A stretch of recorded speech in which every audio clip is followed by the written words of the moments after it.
اگر آپ چینل پر پہلی بار آئے ہیں تو ابھی سبسکرائب کر کے بیل آئیکن پریس کریں اور رہیں باخبر۔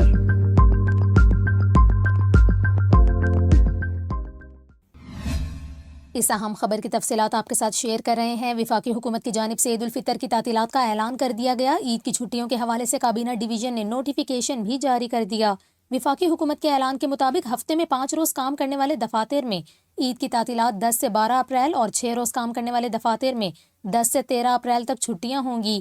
آپ کو بتائیں کہ وزیر اعظم شہباز شریف کی جانب سے عید الفطر پر 4 تعطیلات کی منظوری دی گئی۔ کابینہ ڈویژن نے وزیر اعظم کی منظوری ملنے کے بعد ان تعطیلات کا نوٹیفیکیشن بھی جاری کر دیا۔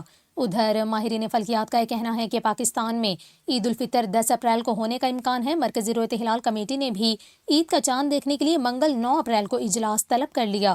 آپ کو بتائیں کہ وفاقی حکومت کی جانب سے جو عید الفطر کی تعطیلات کا اعلان کیا گیا ہے، اس پر سرکاری ملازمین نے تنقید کرتے ہوئے کہا کہ ماہرین فلکیات اور موسمیات کے مطابق عید الفطر 10 اپریل کو ہونے کا امکان ہے۔ اگر سرکاری تعطیلات 10 اپریل سے شروع ہوں گی تو ملازمین اپنے آبائی علاقوں کو کب جائیں گے؟